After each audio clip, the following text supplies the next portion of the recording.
Today there were a number of players defensively, it almost felt like a loss. They were disappointed with the rushing yards allowed. What keeps your group from being satisfied? Oh, because they know how much better we can be. I mean, we're all disappointed. We didn't. I mean, if you asked to a man, we weren't happy with how we played Monday, but our guys figured out how to get the result we needed, which was to end the last two drives with turnovers and end the game. But in terms of totality and how we played, I don't think there's anybody in that room that would be satisfied, and I think that's a good thing. Because the minute you're satisfied with how you play and what you do, then you're going to get passed up and you're going to get stagnant and you're not going to look to improve. And our guys are looking to improve. Yeah, is that almost like a best case scenario where you win, but there are obviously issues that are going to get attention, so that when you're sitting in that room on Monday, everybody's not just cracking jokes and It is. It is. It gives them something that for us and us, we got to work on as coaches to be better, and as players, they got to be better. And I think that's good. You're able to win in spite of sometimes, and so I'm real confident in our group coming back and working our tail off to be better when we line up and play next Sunday than we were Monday. When you look at the run defense in the Giants game, was it more related to scheme and playing a lot of nickel and dime, or were players not in their gaps? The execution of what you did call. It was a little bit of everything. There were some calls I'd want back, and there were some plays we didn't execute, and so that's usually what happens when it doesn't go the way you want. It's a little bit of, as Mike likes to say, popcorn. Something here, something there, and all of a sudden it adds up. You got a good young running back. He hit the hole and made a nice play, and he's got good speed, and all of a sudden it's like there's a big run. There's a 45-yard touchdown run. There's a 13-yard run. And so we've got to get that out. And like I said, it's not one thing. It's all of us. We just got to get better and get tighter in terms of what we're doing and go from there. Good. Nick, maybe? Last one. Nick Herbig. Oh, we'll see. I don't know. We're still working. He's still working, and we'll figure that out when we get back on next week. What about Keanu? Is Keanu banged up? I noticed he didn't play his normal workload. Oh, he had his normal work. He had about 65%. So I played about 65% of plays. He's right in there. He was right in there good. So, Thank you, guys. all right, guys. Early, and I really got to know him during rookie mini camps. I just kind of watched and saw how he approached football. He approaches football like a professional, and he's done a really good job for us. Some fans might look at Patrick Queen, the contract, and everything like that, and be like, maybe there should be more splash there. What does Patrick bring to this defense, not just in terms of communication and play, but just overall, just everything that he brings? I think the biggest thing he does is he brings communication, he brings leadership, he brings accountability to executing the assignments that he's supposed to execute, and he's done a good job for us. Did you see anything from the Giants game? They had a lot of success running against your nickel. Was there anything specific you guys want to address there, or was it kind of popcorn? No, I think it's kind of popcorn. I just think at the end of the day, man, we got to continue to live up to the standard that we set for ourselves in regards to stopping the run. And it really comes down to everybody executing their assignment, getting knocked back, tearing off blocks, and tackling the ball. How do you feel about this position group compared to last year? Obviously, it's a lot more healthy this year than it was last year, but just in terms of overall trajectory of what these guys are able to do. I mean, I just really enjoy coaching the group. I can necessarily say that I spent time comparing it to last year. I'm just really grateful for the opportunity to lead a group like this that everybody has some sort of experience that they could bring to the table. We got a lot of coachable guys. We got a lot of professional guys that really love this game. How have you seen Cole stay locked in while he's still going through rehab and stuff? I think the best thing he's done is really just focus on being the best that he could possibly be in regards to his rehab and making sure that he doesn't get distracted by the eagerness or the wanting to be back out there and staying focused and locked in on increasing and improving his health. And he's done a really good job at that. How hard is that to maintain that focus, like you said, and maybe not try to rush it out and get yourself even more hurt or suffer another setback? It's really challenging. It's really challenging to be around the game and not be able to perform and play and practice the game that you've been playing all your life. It's really challenging. It takes a lot of mental toughness and a lot of self-discipline not to put yourself in position to put yourself at risk. You've been around Danny Smith now for a couple years on this staff.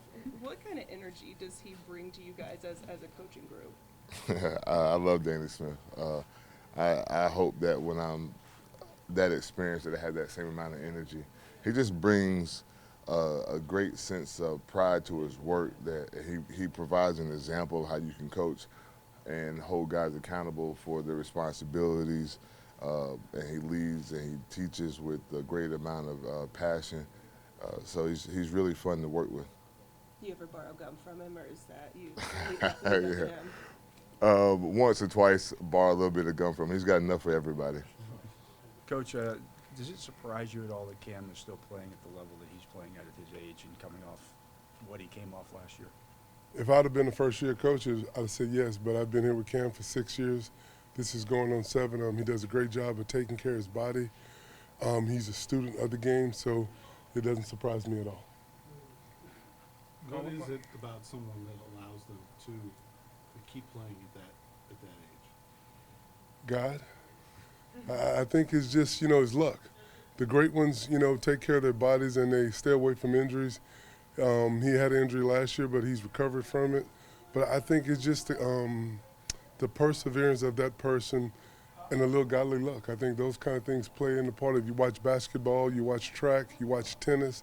The good ones stay around for a while. Karl, what parts of Keanu's game are you seeing now that you didn't see before that you think are turning him in the right direction? I think the thing that I see now is consistency. You saw what he had in college at Wisconsin. That's why he was a second-round draft pick.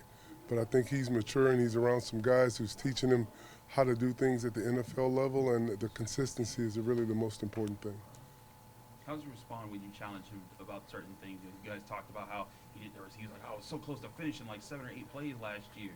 What's he like there? They do it or they sit on the sideline next to me. I mean, he does a great job. He responds well. I think all the guys take it as an opportunity. We have a good room, and those guys really do a good job of motivating each other, along with me and Denzel and now Vinny. Just try to give them the information they need to be successful, and they eat it up because I think they're football junkies. They love football, and he's one of them. Have you seen Isaiah Loudermilk grow from the time he's been here? I look at Loudermilk, and I see a guy who's really, really consistent. He's not a splash guy. He does everything. He could play nose tackle. He could play left. He could play right. He runs hard. He does everything you want a young guy to do. I think Loudermilk is only 25 or 26 years old, and he's a staple in what we do, and just the hard work paying off for him. I mean, that's what I see with him. Good. You got to get Mont back, I guess, eventually here. What's the plan at backup nose tackle?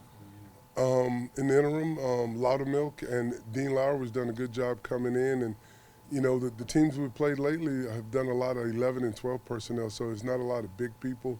So we've been fortunate in that way. I think we might have played Oki only about 7 times in the game, and Keanu takes care of that, but we're looking forward for him coming back. What are the challenges when there's less of you guys in, as far as the efforts that you have to do and the different assignments that it requires, play in and play out when there are less of you guys in the interior? It's been fortunate.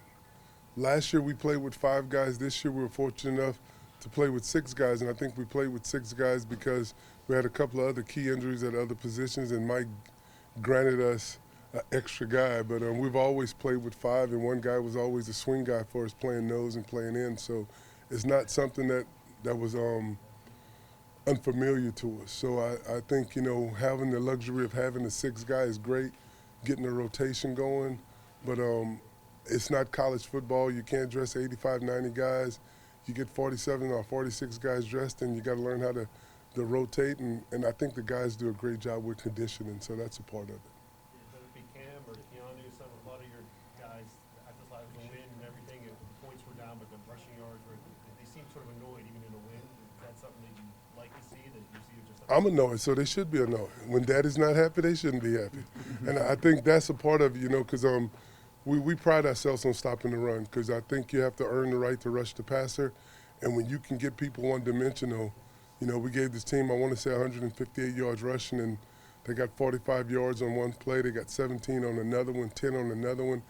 And when they run the ball in between the tackles, that eats at me. So I'm going to let my pet peeves be known to them, so it should eat at them. when TJ and Alex are flipping sides like they did a few times, how does that impact the guys in the interior? Are there extra things that you guys have to communicate about to work different stunts and twists the way you guys do? I think it affects more the offense of their protection. I think that's why we do it. You know, first couple of games of the year, TJ was a left end and he stayed at left. And when you start moving him around and they don't have that protection, and I think that's what happened late in the game. They were seeing TJ on the right, TJ on the left, and then he got over here to the left and the quarterback didn't check to get him chipped and he paid for it. Tackles every week, you know what I mean? So sometimes we want to flip, sometimes we don't. It just, I don't know, it just kind of depends on the week. You guys hadn't done that much really leading into this game at all this season. Yeah. Was that a coach's thing? Was that a player's thing? Who kind of came up with the idea like, hey, let's try that a little bit this week? It's a little both little coaches and players. It's about what we're seeing on tape usually is how we're attacking that. With what we see on tape, then we'll go from there. If they're chipping heavy on one side and you can just literally go over to the other, sometimes that's cool to us. So it's week by week. We don't know. Denzel, how long have you guys been tracking turnovers in practice? Not just practice, but games with other teams, and what have you seen as the impact of watching that stuff back? We've been doing that probably since I've been here. They allowed me to take it over probably like 3 years ago to where I do it on Saturdays. I do my little takeaway tape, but it's fun, man. It's just fun to do little things to see what these guys will do for takeaways. You know what I mean? They come off the field. We got like a little shirt deal we do. We're giving shirts away. TJ Watt punched the ball away. He said to me, he goes, hey, can I get my shirt? You know what I mean? So we just like that. That's what we like. We like that like college type feel to where we're doing it for something. It makes the guys go, and it's fun. We enjoy it. We're on these shirts. It just says the culture, and it says I got one, or you know what I mean, if you're gray shirt, I got two, and then if you're a black belt, you get 3 or more. It'll say I'm in the zone in the back. So just a fun little thing we got going, and the guys buy into it, and you see it showing up on the field. Was that your idea thing? No. That was actually the T-shirts was Grady Brown. Grady Brown was the one who brought that before the year. He went and got it all executed and got it done and just brought them to me. And then we have the other culture board we do with helmet stickers we do in the back, and that was Karl Dunbar. Karl Dunbar came up with that. So those guys helped steward with me what I do on Saturdays. But Grady Brown is the leader of our takeaway culture. Do you think that the punch-out is becoming somewhat of a perfected art this season? Yeah, well, it's something we do. We try to perfect it. We practice it as much as we can. You know, every day you'll see there's takeaway circuits every day on the field that we work. Everything we do D-line wise ends with a punch ball search in some sort of fashion. But the ball, that's the key. You know what I mean? Everybody, you see sacks, but it's the ball is everything. What do you preach? How do you emphasize going after the punch out but not missing the tackle? The whole purpose. We talk about securing the tackle first. You talk about securing the tackle and punching the ball. It's two things at once. We don't just want one, right? We don't want the punch and then let them run after it. That's what we don't want. So we want, and you'll see it on tape, you see guys punching and tackling. That's what you want. You want to try to get the ball out at the same time, but also securing the tackle for no run after. Alex talked about, you know, him and TJ developing their chemistry when they flip those sides. What are the things that you guys want to do? Is that something that you guys think you can do a lot more of in the second half of the season once they get more used to when they flip? Yes. Oh, yeah. It's something we work every day. I'm an individual where everybody rushes on both sides every day. You know what I mean? So it's something we're always working, trying to get better at, to be honest with you, because there's rushes on both sides. Both guys, you know, you got to put your moves on tape, have a plan, and go with it. Denzel, the ball has been coming out quickly against you guys this year, and obviously the sacks are down kind of because of that. Yep. How do you keep your guys' heads in it when, you know, that they know the ball is getting out so quickly? Oh, there's just more ways you can make plays. You know what I mean? If the ball's coming out quickly, that means you can get your hands up. That means we can reach up, catch a pick, you know, bat it to one of our teammates. There's just other ways we can affect it if they try to take us out of the game. We just have to have our eyes up and be aware of what we want to get after. But, yeah, the ball is coming out fast. That's how people are combating our rush. But there's just other ways we can make plays, and we have to find out. Was there anything consistent with the Giants' success running into the nickel? No, I put it on any type of run you see. You're gonna hear me. I work with the D-line, so I'm gonna blame it on the D-line. So that's on us. Maybe we didn't set the edges correctly because it shouldn't get to the second level at the end of the day. If we're setting edges and our interior guys are making plays, I would blame that on us. I don't know if it was anything nickel specific, but I just blamed it on the D-line. We got to get better. Denzel, you talk about TJ and Alex, but you had worked with some of the younger guys with Moon and that. How do you take? I mean, is that almost more satisfying than the TJ and the? Yeah, well, obviously anything TJ and those guys do is satisfying. But, yes, when those younger guys doing it, like you see Moon came in, got a QB hit, Adeo coming off the bench, we trust him to go do it. That's probably my favorite part about it is just getting some of these young guys in and then getting them into our pass rush culture, showing them how we do it and what we do and why we do it. That's, it's super rewarding to see that, yes. And they get pressed into service like they did on that last play on the bean pick. You know, those guys have to come out to catch their wind. Mhm. How much are you telling them, hey, you got to be out there? Is it 2, 3, 4 plays? I mean, what are you readying them for those guys to recharge? You got to get ready to go, but the guys on the field got to be ready. We can't, like we always say, you hear it, it's not just words, the standard is the standard. No, obviously that guy, we're not expecting you to come in and be TJ Watt, but you come in and hold it down, rush the edge and go get a QB hit, go get a sack, whatever you have to do. We obviously want our best rushers in at all times, but that's not always going to be afforded to us. Denzel, at some point, and maybe with every week of rest, you're going to get Herbig back. A fresh Herbig, what would that mean to your group? It's gonna mean a lot. That guy's he's a good young dynamic rusher, and anytime as many of those as I can amass, I'll take them because they're gonna help. You're gonna see it in the fourth quarters. You're gonna see it all over the game. But those guys are game changers, and we need them. You talk about having a pass rush culture. I mean, we see stuff like James Harrison coming back and teaching Nick Herbig and stuff like that, or TJ taking guys under their wing.